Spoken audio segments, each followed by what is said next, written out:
¿Qué podemos esperar de esta vida? ¿Va a seguir siendo más o menos lo que ahora conocemos, con todas las luces y sombras, con los momentos realmente de tristeza y las escasas, realmente puntuales ocasiones en que percibimos la alegría de vivir? ¿O podemos aguardar o esperar algo nuevo, algo diferente? Realmente lo que esperamos es lo que nos hace levantarnos cada mañana, lo que nos da el impulso y aliento para esperar que nuestra vida sea algo mejor de lo que hasta ahora conocemos. Pero la gran pregunta, lo que aquí nos presenta la palabra de Dios en esta tarde, es qué certeza, qué seguridad tenemos de que aquello que aguardamos, que aquello que esperamos, no es un pastel en el cielo. No es más que una proyección de nuestra propia imaginación y fantasía, la forma de suplir todas nuestras debilidades y aflicciones presentes, soñando y esperando algo que simplemente está en nuestra cabeza. Y lo que Dios nos presenta aquí, como tenemos la única realidad cierta y segura en la cual poder basar nuestra esperanza, y cómo ella ha de ser también nuestra garantía para no solamente seguir adelante, sino para esperar un futuro aún mejor que el que ahora conocemos. Y el apóstol comienza diciendo que las tribulaciones y aflicciones de este tiempo presente no son comparables con esa gloria venidera que un día ha de manifestarse. Puesto en la balanza, en equilibrio, podemos decir que nuestra vida merece la pena. A la luz de la realidad presente, de lo que aquí vivimos, intentamos mirarlo con los mejores ojos. El problema es que muchas veces nuestras gafas rosadas intentan ver las cosas mejor de lo que son. Incluso aquello que miramos retrospectivamente hacia el pasado, intentamos idealizarlo. Pensamos que de alguna forma fue mejor de lo que era y procuramos olvidar, reprimir de nuestra mente todo aquello que nos hace daño, que nos duele de ese pasado. Pero la realidad se impone, es algo ineludible. Y incluso aunque soñáramos y anheláramos volver a vivir y poder tener una experiencia distinta de las cosas, ¿no? La realidad, como tantas veces la ficción nos propone, volvería a ser la misma. Hay algo en el hecho de la vida que es ineludible, que difícilmente podemos corregir y cambiar. Y es lo que aquí llama el tiempo presente. El tiempo presente se rige por esta realidad que vemos desde el principio de la Biblia, por el cual todo lo que Dios ha hecho era bueno, pero desde Génesis 3 vive sujeto a esa frustración que aquí nos recuerda la palabra de Dios, que es vanidad. Inmediatamente vienen a nuestra mente las palabras del predicador, del Eclesiastés: vanidad de vanidades, todo es vanidad. Muchos han querido interpretar estas palabras en clave filosófica, existencialista, abstracta, pero el autor bíblico no es un filósofo francés del París de entreguerras, es un profeta que habla con la sabiduría del pueblo hebreo, con el conocimiento que Dios le ha dado.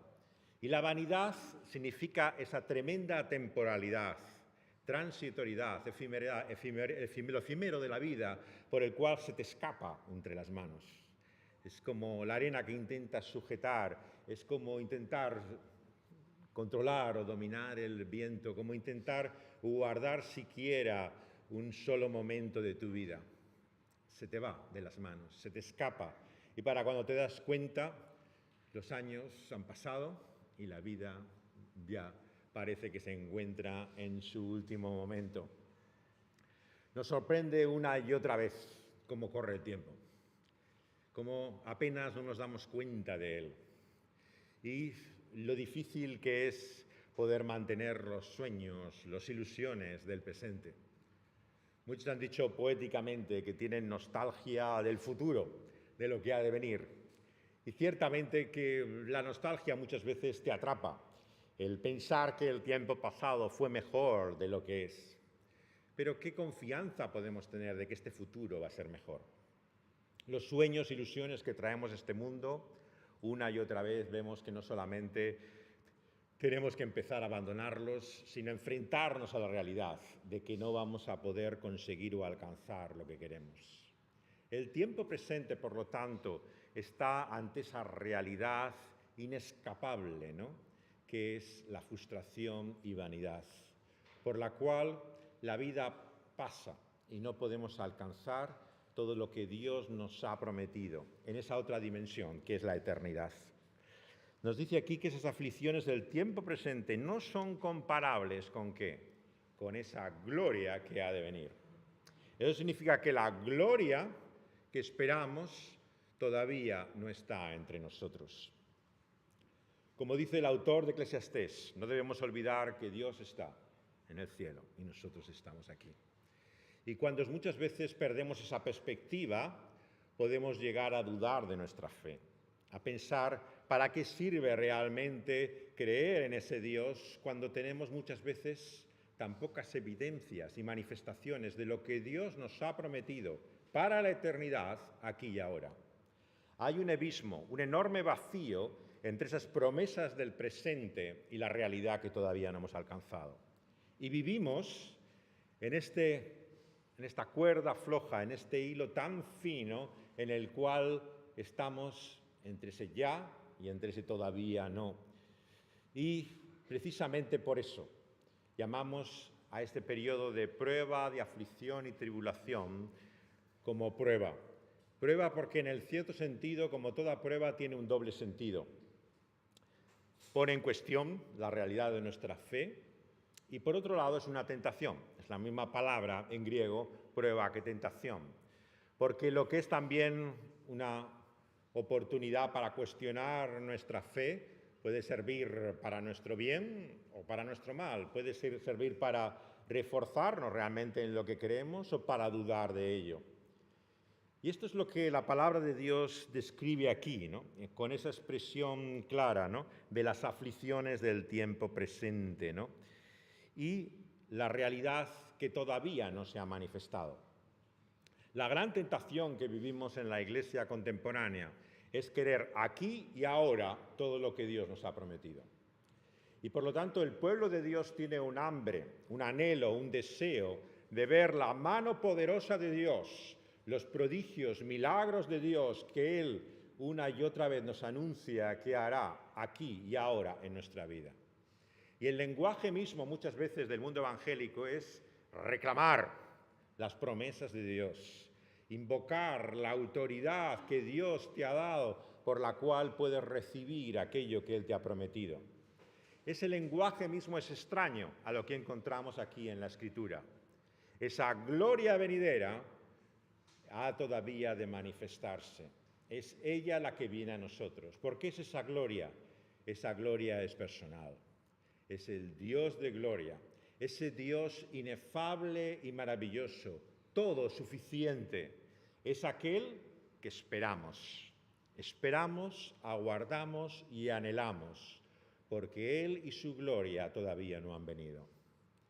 Y pensamos, pero si Dios ha estado ya en Cristo Jesús, encarnado, manifestado entre nosotros sobre esta tierra, y ha hecho tantas señales y milagros, y anunció una y otra vez a sus discípulos la realidad de esa gloria divina en el presente. Pero pensemos bien, fue en instantes, en aquel monte de la transfiguración, en que deslumbrados por la gloria reflejada en el Hijo, contemplaban algo de esa maravilla que todavía no habían visto. Conocían a Cristo Jesús, pero si todavía le conocían como si fuera veladamente, en su humillación, sin conocer la gloria que todavía había de venir. Por lo tanto, cuando vivimos en esta realidad hasta que Cristo vuelva, entendemos que esa gloria que esperamos no está todavía entre nosotros. Ha de venir y de llegar. Y hay de nosotros si pensamos, como dice 1 Corintios 15, que ya hemos alcanzado todo eso que aguardamos y esperamos. Porque si realmente pensamos que ya hemos resucitado, porque vivimos espiritualmente un nuevo nacimiento y una nueva creación por la obra del Espíritu de Dios. Si esto es todo lo que aguardamos, una manifestación y obra espiritual, dice el apóstol en 1 Corintios 15, lo que somos dignos es de pena, de conmiseración, porque cosas maravillosas son las que Dios ha guardado para los suyos, cosas que ojo no ha visto, que nadie ha conocido, que no hemos podido ni vislumbrar. Si algo conoces del aliento de su Espíritu en medio de este desierto, ¿qué será? En el monte de Sión y en su gloria, la fuerza renovadora de su Espíritu, el aliento que levantó a Cristo de los muertos con poder, manifestándose en nuestra vida y en este mundo, transformándolo todo. Si ahora nos movemos como por el calor de ese sol de justicia de Dios, ¿qué será andar en el sol de justicia que es en Cristo Jesús? Si ahora percibimos algo de las maravillas de lo que Dios ha prometido, ¿qué será la realización y el cumplimiento de todas ellas? No es comparable, queridas amigas y amigos, las tribulaciones del presente con la gloria que ha de venir. Lo mejor está aún por venir. Y por eso el apóstol quiere darnos aquí esa confianza y seguridad de que esto no es una vana esperanza, no es un vago anhelo, es la realidad de lo que Dios va a hacer manifestando su gloria con Cristo Jesús en su regreso. Y ahora lo que tenemos es ese anhelo ardiente, pero fijémonos que no es solo nuestro, es de toda la creación, dice el versículo 19, que aguarda también esa manifestación. Desde el principio, en Génesis 3, es como si todo el mundo creado, la obra de sus manos, participara de nuestro destino. Nosotros caímos y afrentamos al Dios Todopoderoso y Señor de señores, queriendo ser como Dios. Nosotros, mezquinos, miserables hombres, seres humanos. Y toda la creación, a partir de entonces, entra en esta misma situación que es la desolación de ese triste destino de los hijos de Adán. Igual que nosotros somos expulsados de ese paraíso, al este del Edén, lo que descubrimos es que todo el mundo conocido, toda la creación, toda la realidad que el Señor ha hecho desde el principio, participa ahora de esa frustración, de ese anhelo y de esa falta de plenitud. Nos dice que anhela y espera y aguarda una realidad. Por lo tanto, cuando oímos hablar del desajuste climático, de los desastres naturales, de tanto como en este mundo y creación natural no es como debiera ser, no debemos confundirnos. Ciertamente que es responsabilidad nuestra. Es por causa del pecado humano que la creación verdaderamente gime y sufre. Pero no de aquí y de ahora, sino desde el principio. Desde aquel día en que querimos jugar a ser Dios. Toda la creación participa de las terribles consecuencias de esa nuestra rebelión. ¿Y qué es lo que espera y aguarda la creación? Lo que espera es la manifestación de los hijos de Dios. Acabamos de leer ayer en esa primera parte del capítulo cómo por medio de la fe somos adoptados y hechos hijos de Dios. ¿Cómo puede decir aquí a continuación el apóstol Pablo que todavía no se ha manifestado que somos hijos de Dios? Pero sal a la calle cuando tú miras a la gente y dices, no, este no es hijo de Dios, este sí, yo creo que sí. No, este no. ¿Lo distingues tú? ¿Ves algo en su rostro? ¿Hay una luminosidad? ¿Alguna aureola que se pone sobre la cabeza que demuestra que es el hijo de Dios? Por supuesto que no. No es tan fácil distinguir quién es un hijo de Dios. No solamente cuando le vemos en su simple apariencia, sino cuando le conocemos. Pregúntale a tu vecino de tu propia casa, pregúntale a aquel que trabaja a tu lado. ¿Tú crees que aquel que eres tú, que está tan cerca de él, tienes esa aureola gloriosa realmente de pertenecer a otro mundo, a otra era que ha de venir? Por supuesto que no, te dirá. Es igual que yo. ¿Quién se cree él que es? Una y otra vez el rechazo que muchas veces experimentamos cuando damos testimonio de nuestra fe es que la gente no se hace ilusiones, sabe cómo somos. Y nosotros nos podemos llegar a pensar, imaginar que somos mejores de lo que somos, de que la gente está impresionada. Cada vez que te acercas tú a ellos y hablas, claro, es evidente la obra del Espíritu de Dios. Pero por supuesto que aunque Dios está cambiando, transformando nuestra vida, mostrando frutos y señales de esa obra del Espíritu de Dios en nuestra carne y naturaleza humana tal y como somos, sin embargo todavía no se ha manifestado lo que somos como hijos de Dios. El Hijo de Dios también tiene la certeza, la seguridad de la que habla esta primera parte del capítulo, de ese testimonio interno por el cual el Espíritu de Dios habla a tu espíritu y te dice que eres su hijo. Pero, ¿qué ocurre con ese testimonio? Que muchas veces parece callado, parece susurrarnos de tal forma que uno no acaba de convencerse realmente que es hijo de Dios. Por eso nadie es salvo por su seguridad de ser un hijo de Dios. Nuestra certeza y confianza no es por esa convicción tan fuerte y profunda que tú tienes de ser creyente. Hay personas que por naturaleza somos inseguras. Nunca estamos convencidos de que lo que hacemos sea lo mejor que podemos hacer y dudamos y pensamos siempre que nos hemos equivocado. Nos cuesta elegir hasta la comida en un restaurante, le damos vueltas al menú y no sabemos ni siquiera qué escoger. Algunos piensan siempre que han escogido a la persona equivocada para pasar su vida, que viven en el lugar que no deberían hacer, que el trabajo que están haciendo no sería el que realmente quisiera, y toda su vida está siempre sumida en ese mar de dudas. Pero querida amiga y amigo, si ese es tu caso, la salvación no está por la seguridad y confianza que tú tengas en ti mismo. Si no, sería muy sencillo. Aquellos que abren la boca, ¿no?, y hablan con una rotundidad, ¿no? Conocéis a estas personas, ¿no?, que cualquier cosa que dicen, todo lo dicen con una fuerza, con una contundencia, ¿no?, que uno parece que se le escapan las dudas, ¿no? Tiene que ser como dice, ¿no?, porque parece convencido de ello, ¿no? Pero no somos salvos por la convicción de nuestras palabras, por la manera con la cual nos expresamos o comunicamos. Un día, cuando sea manifiesto realmente de quiénes somos, habrá grandes sorpresas. El Señor Jesús dice que de aquella gran muchedumbre, algunos le preguntarán a Él, ¿y qué hemos hecho nosotros por ti? Y el Señor les dirá que por cada vaso de agua, por cada expresión y gesto pequeño e insignificante, han mostrado la realidad de quiénes son. Pero ellos no lo sabían. No reconocían en sí mismo hasta qué punto su vida era distinta o diferente a los demás. Por lo tanto, sin duda que en aquel día habrá grandes sorpresas. Algunos que están muy convencidos se encontrarán con la decepción, pero también algunos que están sumidos por las dudas y por su falta de seguridad encontrarán el abrazo amoroso de aquel Padre que te dice, hijo mío. Porque es ese amor incomprensible que nos ha ganado por Cristo Jesús, adoptado a su familia, que hace que Él sea nuestro hermano mayor.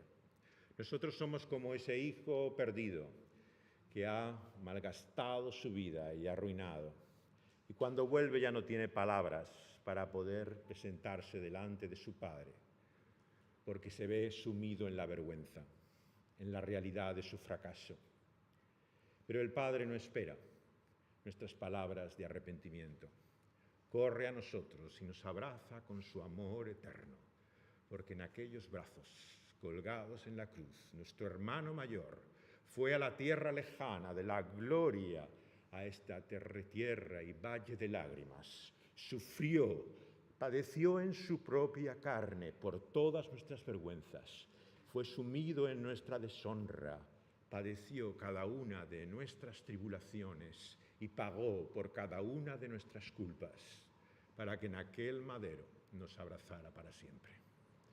Y es por ese amor eterno en Cristo Jesús que tú y yo somos aceptos a Dios y recibidos por nuestro Padre.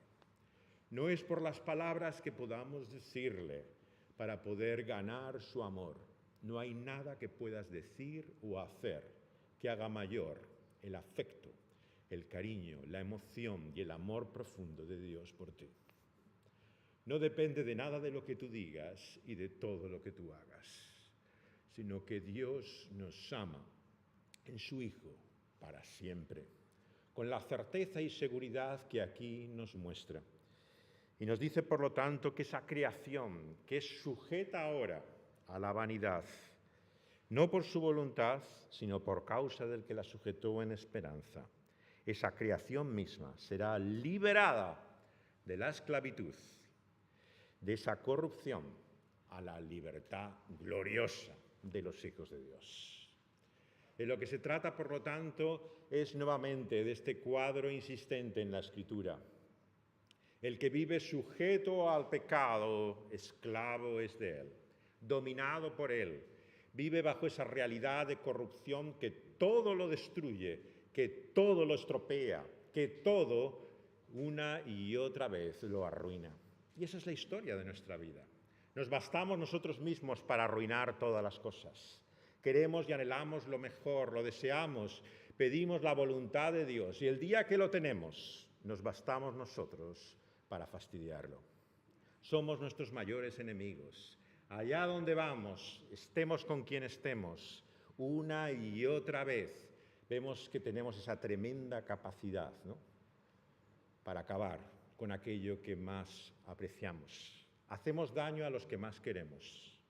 Los que menos cuidamos son los que más nos importan en nuestra vida. Somos la contradicción interna, continua, que hace exactamente lo que no queremos, eso es lo que hacemos.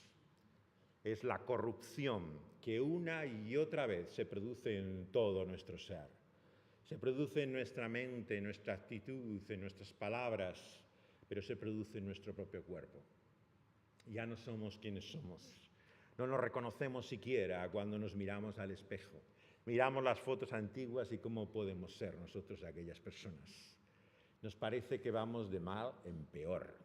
Esto parece cada vez un continuo proceso, ¿no?, en el cual en nuestro envejecimiento parece que no queda ni el menor atisbo de lo que nos parecía que era la belleza, la dignidad, lo que realmente era estimable de nosotros. Y este es el triste destino que el pecado ha producido en el mundo y en toda la creación. Un proceso de corrupción y caída por el cual nadie se libra. Cada nueva generación surgen sueños ideales, van a cambiar el mundo, van a traer la utopía a esta tierra. Nosotros somos la generación que va a hacer historia. Entre ellos mismos acabarán peleados y absolutamente destruyendo todo lo que construyen. La cultura de Babel, desde el principio al final, se rige por ese principio continuo de confusión y enfrentamiento. Nunca logran ni siquiera entenderse, no hablan ni el mismo lenguaje, no comprenden siquiera el uno al otro. Y por lo tanto sus sueños de elevar esa su cultura hasta Dios mismo y el cielo y hacerse un nombre sobre la faz de la tierra está condenada a la ruina. Esa ciudad de los hombres, esa cultura de Babel será destruida, como Apocalipsis nos dice. Porque la única ciudad que se levanta y se mantiene es la que del cielo se une con la tierra, la Jerusalén, aquella ciudad de Dios que permanece para siempre. Todo otro empeño, proyecto y sueño de construir realmente el paraíso de nuevo en este mundo está condenado a la ruina. No os creáis aquellos que os anuncian y profetizan ilusiones y sueños de lo que en este mundo pueden hacer, porque se engañan a sí mismos. No saben realmente la realidad de lo que hablan. Esa creación está sujeta a vanidad también porque Dios tiene ese control soberano. ¿Por qué Babel finalmente se destruye? ¿Por qué el ser humano, con todo su conocimiento, tecnología, ciencia y sabiduría, está condenada al fracaso? Porque hay un Dios y Señor todopoderoso al cual no podemos afrentar y pretender que podemos salirnos con las suyas. Nos engañamos si pensamos que podemos torcerle el brazo, que nosotros podemos lograr lo que pensamos que hasta ahora no hemos alcanzado. Prolongar nuestra vida, poder llegar a hacer de este mundo finalmente ese Edén perdido, un paraíso recuperado. Idiotas de nosotros. ¿Quién nos creemos que somos? Dios sujeta esa creación a esa vanidad por la cual todo se arruina, generación tras generación. Imperios vienen, como los profetas anuncian, y se caen en el momento más inesperado hasta lo más hondo. Caída totalmente en picado y de fondo.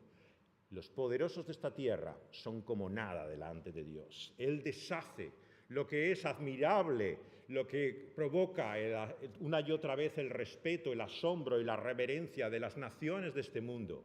Son como nada delante de Él. Su reino de Dios, el reino eterno de Él, es el único que permanece y todos los demás se arruinarán.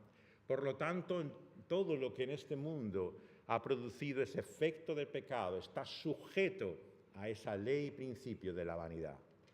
Incluso esa creación natural. ¿Por qué hay semejantes trastornos? ¿Por qué hay tales desastres? ¿Por qué se produce esa convulsión continua de nuestro planeta y de nuestro mundo, si no es porque está sujeta a ese proceso una y otra vez de corrupción y de vanidad? Pero nos dice la palabra de Dios que hay esperanza. Hay esperanza hasta para nuestro viejo planeta Tierra. Sí, el Señor hace todas las cosas nuevas, pero son esas mismas cosas que ha creado las que Él renueva. Él no dejará perder nada de ese propósito que desde el principio ha tenido para su creación.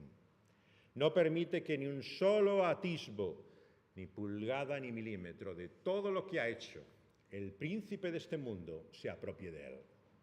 Porque en aquella cruz el Rey de Reyes y Señor de Señores aplastó su cabeza para siempre y reclamó aquello que le pertenece. Todos los reinos de este mundo serán suyos. Todo lo que hay será sujeto bajo sus pies. Todo rey de este mundo se doblegará y postrará ante aquel que es el único Rey de Reyes y Señor de Señores. Toda la creación será sujeta a Él. Hasta el león y el cordero pacerán el uno junto al otro. Los collados saltarán con alegría. Todo lo que Dios ha hecho mostrará y alabará que solamente tiene un Creador y Señor, que es aquel que está sentado en el trono. Y por lo tanto su creación y este mundo tiene el mejor futuro, el mayor que podamos imaginar, el futuro que Dios le ha preparado. Y nos dice que eso será la libertad gloriosa de los hijos de Dios. Porque como nos ha dicho antes, Dios no nos ha llamado a esclavitud. Dios no quiere que vivamos sujetos y dominados por esa realidad del pecado en nuestra deshonra, humillación, carcomidos por la culpa. Esa realidad que ahora una y otra vez arruina y estropea todo es nuestra esclavitud. Pero de ella nos ha sacado a la libertad gloriosa de los hijos de Dios. ¿En qué consiste esa libertad, por lo tanto, sino en la adopción de Dios como nuestro Padre, de ser parte de su familia? Lo que nos hace ser libres, por lo tanto, es vivir en relación con Dios como nuestro Padre. No hay libertad semejante a ella.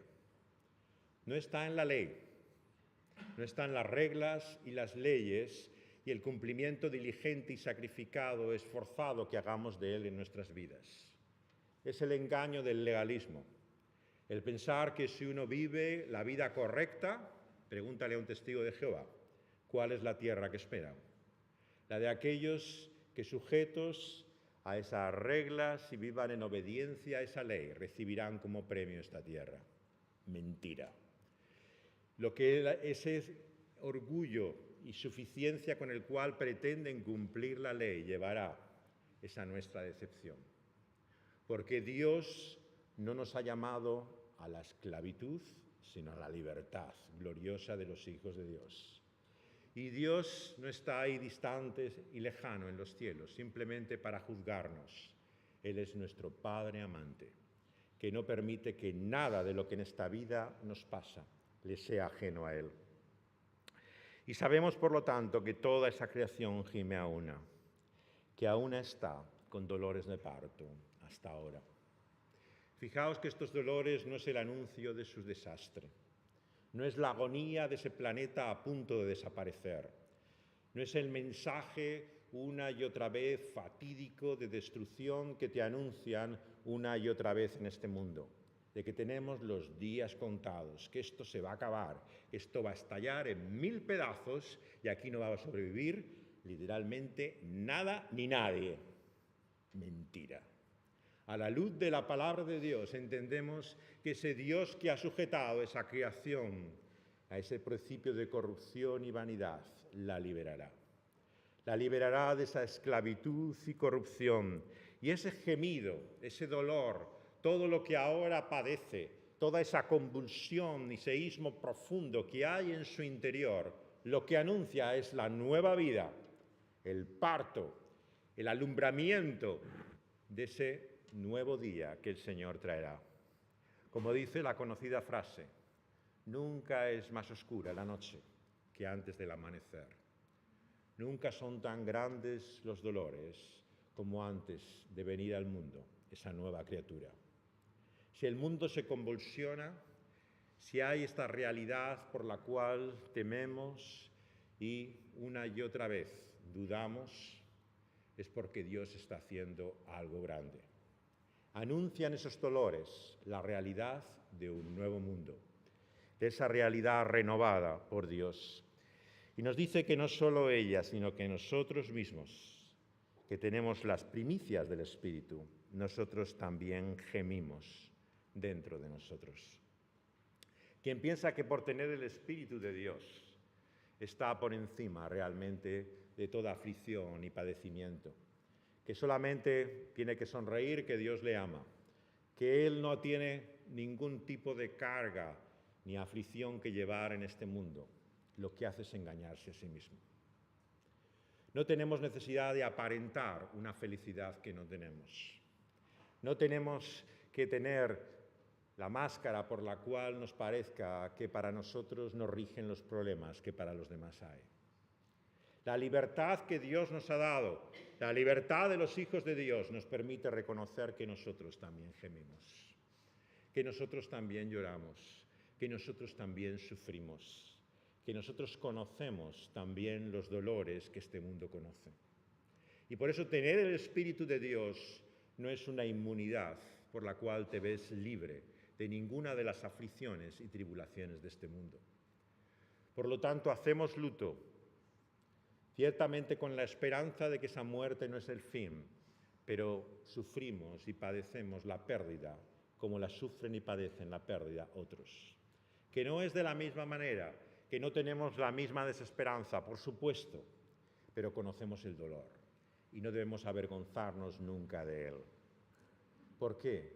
Porque todavía no ha llegado ese día en que el Señor enjugará cada lágrima, la quitará de nuestro rostro y nos mostrará que su consuelo satisfará y compensará toda aflicción que hay en el presente. Pero hasta que ese humano recorra nuestro rostro, lloramos y lamentamos nuestra condición. Y nos dice la palabra de Dios que gemimos hasta nuestro interior, dentro de nosotros. Hay esa frustración continua de no vivir lo que deseamos y queremos con todo nuestro ser vivir. Por lo tanto, si sientes dentro de ti la realidad de ese dolor profundo, no dudes que es pensando la ausencia de su espíritu. Es porque su espíritu está dentro de ti, que gimes en su interior. Lo hemos cantado, el Salmo 42. Cómo gemimos, así una y otra vez. Esa hambre y esa sed es la manifestación del Espíritu de Dios en nuestra vida y no su ausencia. Si sentimos esa falta, si sentimos ese vacío, si sentimos esa necesidad y ese dolor, no es porque Dios está lejos, sino porque Dios está tan dentro de nosotros, que todo nuestro interior gime y clama por la realidad de quién es Él. Por lo tanto, si sientes que todavía estás lejos de ser lo que debería ser un hijo de Dios, bienvenido al club.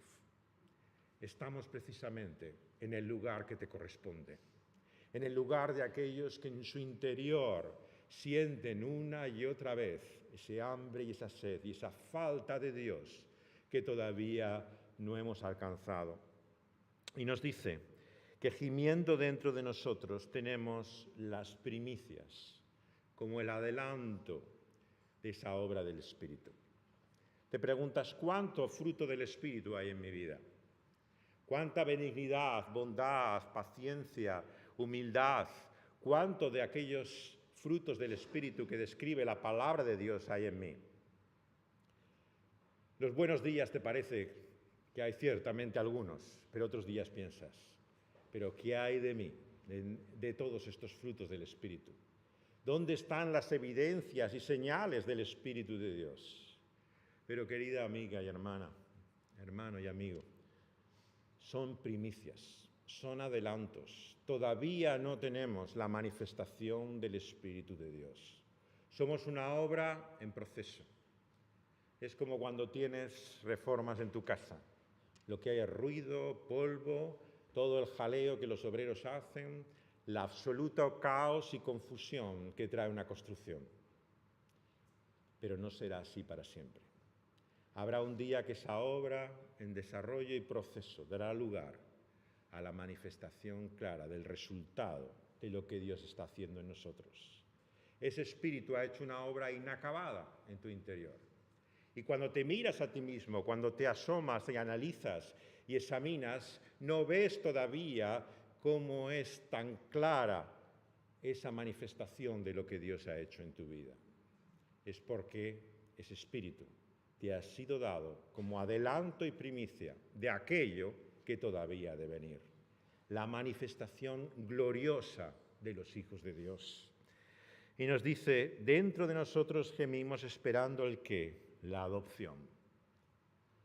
Pero no acabamos de decir que somos hijos de Dios por medio de la fe en Cristo Jesús, que el Espíritu da testimonio a nuestro espíritu de que somos sus hijos. ¿Cómo puede decir ahora que lo que esperamos es la adopción? Porque ¿quién siente el amor y la presencia de su Padre ahora como un día la tendremos? ¿Quién siente la certeza y seguridad de sus brazos recorriendo su cuerpo y todo su ser, diciéndole te amo y te amo hasta el final? Todavía no ha llegado el momento en que experimentemos la realidad plena de lo que significa ser hijos de Dios. Hay todavía una cierta distancia, una lejanía, una falta de evidencia y manifestación de que somos sus hijos.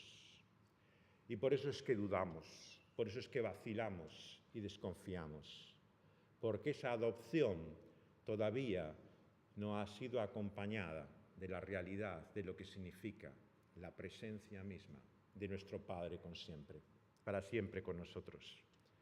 ¿Cuál es la herencia de la cual ese espíritu de vida nos da testimonio?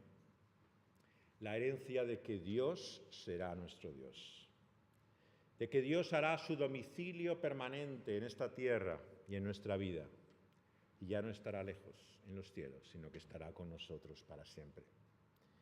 Por lo tanto, no debemos tener reparos para decir que todavía ese día no ha llegado, que todavía no percibimos la presencia de Dios como nuestro Padre en este mundo, como la esperamos, anhelamos y deseamos que un día será.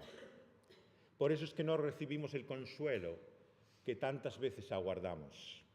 Ciertamente Él es el Padre de toda consolación, pero muchas veces nos sentimos solos, nos sentimos abandonados y desamparados, aunque no lo estamos, porque todavía no se ha producido la realidad de la consumación de esa adopción por la cual vivamos con nuestro Padre en su casa para siempre.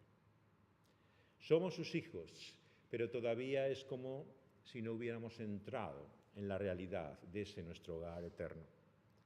Y eso será nuestra redención, nuestra liberación. Una y otra vez lo que anhelamos es ser libre de todo aquello que ahora nos frustra, de todo aquello que ahora nos humilla, de todo aquello que ahora nos hace suspirar por una vida mejor. Pero ese día será de redención. Pero fijaos de qué redención. Redención hasta de nuestro propio cuerpo. Dice el apóstol Pablo, escribiendo a los Corintios, capítulo 15, no seáis necios, pensando cómo será ese cuerpo, de qué manera va a funcionar ese cuerpo, qué aparato digestivo tiene el cuerpo de Cristo resucitado, por el cual toma el desayuno con sus discípulos en la playa en aquella mañana. De qué manera es su cuerpo que puede entrar y salir de espacios cerrados. Dice una y otra vez el apóstol, no seáis necios. Ese cuerpo será transformado. Será un cuerpo real, físico y material, pero no estará sujeto a ninguna de las limitaciones que encontramos. El cínico te dice, bueno, ¿y qué harán todos estos resucitados sobre la faz de la tierra? ¿No habrá lugar en este planeta para tanto resucitado? Necio, ese cuerpo será transformado. Hay una continuidad y hay una discontinuidad, tanto en nuestro cuerpo como en la tierra, renovada por Dios en esos nuevos cielos y nueva tierra. Es la misma tierra, redimida, librada por Dios de esa esclavitud y corrupción, pero al mismo tiempo transformada. La reconoceremos como tierra, como reconoceremos nuestro cuerpo. Ahora bien, nos decimos qué cuerpo será el cuerpo de nuestra resurrección. ¿Reconoceremos los unos a los otros? ¿Qué cuerpo tendré? ¿El que tendría cuando tenía 20 años o el que tengo ahora cuando voy a tener 60? ¿Qué cuerpo tengo para poder reconocerme en aquel día? ¿Qué apariencia será para poder producirse ese reencuentro? Como el Señor resucitado, hay algo en él de continuidad y discontinuidad. Le reconocen sus discípulos, pero no al principio. Hay un aspecto en el cual una y otra vez vemos ambas cosas, la continuidad y la discontinuidad.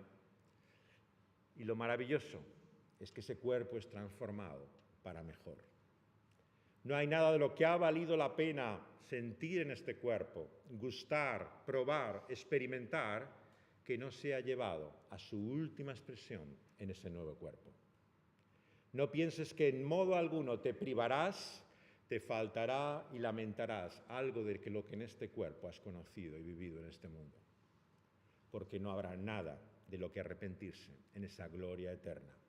Nada que echarás en falta, nada que considerarás que has perdido. Todo lo contrario. No conseguirás más que mucho más de lo que has podido imaginar y soñar en ningún momento de tu vida. Esa redención de nuestro cuerpo, por lo tanto, en esperanza la guardamos. Porque en esperanza fuimos salvos. Y la esperanza que se ve no es esperanza. Porque lo que alguno ve hay que esperarlo. Pero esperamos lo que no vemos. Con paciencia lo aguardamos.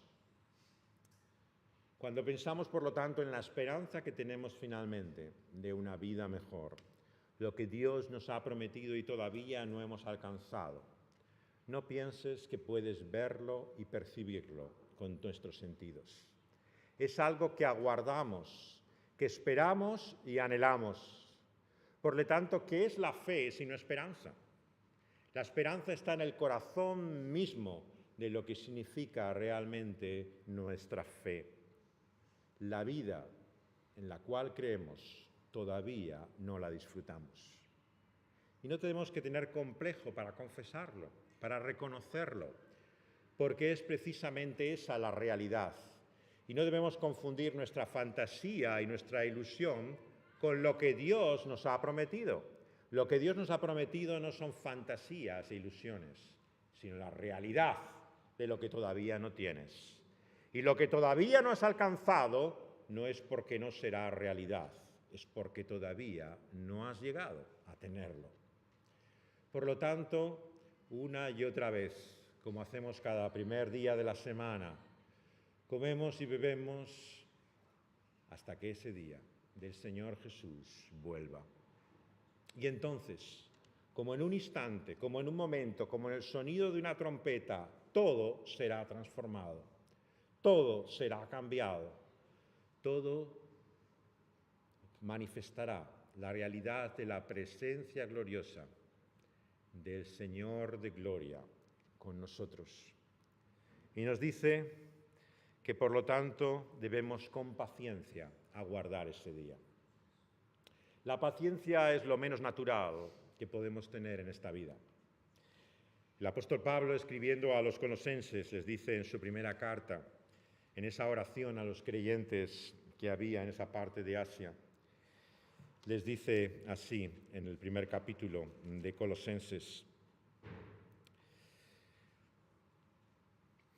versículo 11, fortalecidos con todo poder, conforme a la potencia de su gloria, para toda paciencia y longanimidad.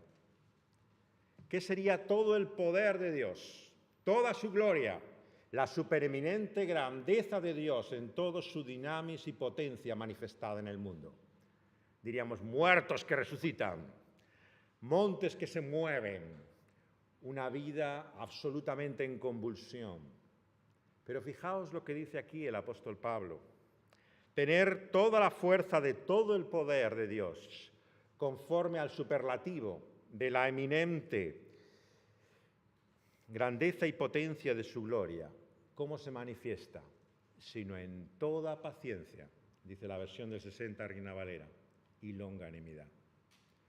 Si estamos hoy aquí después de 30 años, algunos de los que estuvieron en la inauguración de este local, no te pienses que es por otra cosa que por todo el poder de Dios. Ha hecho falta toda la potencia, toda la realidad de lo que Dios en su capacidad puede hacer en la vida tuya para que estés hoy aquí, sentada, alabando el nombre de aquel en quien has creído. No hay nada natural en esperar y aguardar lo que no hemos alcanzado. Hace falta todo el poder de Dios para esperarlo. Por eso es que la paciencia se refiere a circunstancias, la longanimidad se refiere a personas, y ambas cosas son las que hacen la vida imposible. ¿Cuántos pueden decir en esta situación, yo ya no aguanto más? Esto es absolutamente insoportable. A esta gente, a este individuo, a este tipo, yo no le soporto ya más. Esto ya es inaguantable. Pero la paciencia que se manifiesta con personas o situaciones es la mayor manifestación del poder de Dios sobre la faz de la tierra. Y como podéis imaginar, esto no es la portada de ninguna noticias del día de hoy. En ninguna parte se anunciará el maravilloso poder de Dios que se ha manifestado en la potencia de esa paciencia de esa persona. Pero es así como Dios se ha placido obrar en nuestras vidas. Y somos ingratos si pensamos que estamos aquí por nuestra diligencia, por nuestra perseverancia, por nuestra sabiduría, por nuestro esfuerzo en proseguir y caminar en esa dirección correcta. No, amiga, amigo, hermana, hermano, es por todo el poder de la gloria de Dios que has seguido hasta aquí hoy ahora. Por lo tanto, lo que debemos es, como el apóstol, rogar por más de esa manifestación de su poder. Porque si no la tenemos, no hay manera alguna que seguiremos hacia adelante aguardando, anhelando y esperando lo que no hemos alcanzado. Y acaba nuestro texto diciendo que de esa manera también el Espíritu nos ayuda. Nos ayuda en nuestra debilidad, pues lo que hemos de pedir como conviene no lo sabemos. Pero el Espíritu intercede por nosotros, con gemidos indecibles, el que escudriña los corazones y sabe cuál es la intención del Espíritu, conforme a la voluntad de Dios, intercede por los santos. Por lo tanto, ¿qué certeza tendremos de que no nos quedaremos al final del camino? De que nuestro pecado será tan grande que finalmente acabará con nosotros, antes que nosotros acabemos con él.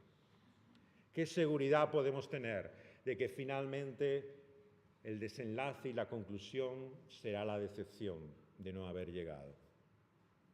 Querida amiga, amigo, el Espíritu intercede por ti. El lenguaje y gemidos que no puedes percibir.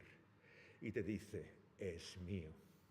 Esta persona, amada por Dios, adoptada en su familia, me pertenece a mí.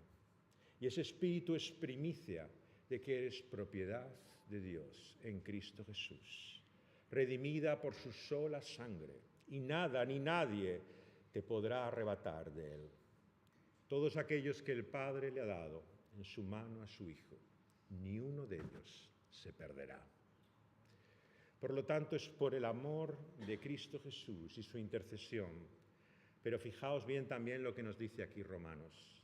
Es por su santo y bendito Espíritu que intercede por nosotros. Nunca desprecies ni contristes el Espíritu de Dios. Él es una persona. El Espíritu de Dios no es una fuerza, no es una energía, no es electricidad, como dicen los testigos. El Espíritu de Dios es la realidad personal de Dios obrando en tu vida como primicia y adelanto, como ese regalo y don inefable que te dice que eres suyo y que nada ni nadie te podrá arrebatar de su mano. Y ese Espíritu es el que clama una y otra vez en tu debilidad, en tu tentación, en tu vulnerabilidad, y te muestra que eres suyo para siempre. Y cuando no tienes palabras y hasta en el lecho mismo de tu muerte padeciendo, en tus últimas agonías no eres capaz ni de leer la Biblia, ni de decir unas palabras de oración, hasta en tu inconsciencia el Espíritu intercede delante de Dios por aquel que está a punto de abandonar este mundo y le muestra que eres suyo y suyo para siempre.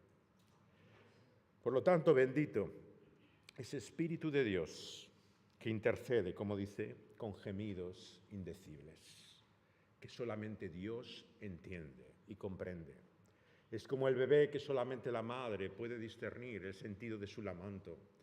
Como cuando antes los motores de la era informática bastaba que simplemente escuchara a alguna gente el sonido de lo que tenías debajo del capó y ya percibía lo que pasaba. Es el propio lenguaje del dolor, que es distinto al lenguaje que nosotros tenemos habitualmente. Es la propia expresión que es inefable, que no se puede identificar con palabras, el lenguaje de su espíritu. ¿Y cómo es que Dios lo entiende? Porque el que escudriña los corazones, Él sabe la intención de su espíritu. Es cierto que no tenemos un corazón de oro, que no somos la persona que nos gustaría ser, pero el Espíritu está cambiando y transformando. Ese corazón de piedra lo ha hecho un corazón de carne. Y ahora sensible a la obra de su Espíritu. Y aquel que ve la realidad de lo que somos, al que no podemos engañar ni aparentar nada, para el cual estamos en corazón abierto, tal y como somos. Aquel que nos ve como en realidad somos, no ve solamente lo que somos y lo que hay en nuestro corazón. Ay de ti y de mí, si lo que Dios fuera a mirar ese día fuera solo nuestro corazón. La bendita noticia que tengo que darte en esta noche es que están los designios y la intención del Espíritu de Dios en ese corazón. Y si ese corazón todavía no es lo que ha de ser, su Espíritu lo está transformando, moldeando y conformando a la imagen de Cristo Jesús. Y por lo tanto, el que escudriña esos corazones sabe cuál es la intención del Espíritu, conforme a esa voluntad de Dios desde el principio. E intercede por aquellos que son ya santificados por la obra de Cristo Jesús, hechos separados y diferentes por la preciosa sangre derramada en el Calvario por el Hijo amado. Por lo tanto, si tenemos ese testimonio del Espíritu, si Él vive en nosotros, ciertamente que aún gemimos, ciertamente que aún anhelamos y aguardamos la realidad de lo que no hemos alcanzado. Pero anímate, porque el Espíritu de Dios todavía no ha acabado. Lo que está haciendo aún no lo ha terminado. Y el día que lo consume, no habrá quien nos reconozca. Ese día será como despertarse de una inmensa pesadilla, en la cual al principio no sabes si estás en el sueño o en la realidad. No sabes si lo que ha pasado es realidad o estás todavía dormido. Pero te darás cuenta que todas las cosas viejas pasaron. Ya no habrá enfermedad, muerte ni dolor, sino sentirás el abrazo amoroso del Padre, que por los brazos extendidos de su Hijo en aquella cruz te ha hecho suyo para siempre, y el Espíritu intercede y te dice, es mío para siempre. Vamos a pedírselo a Él.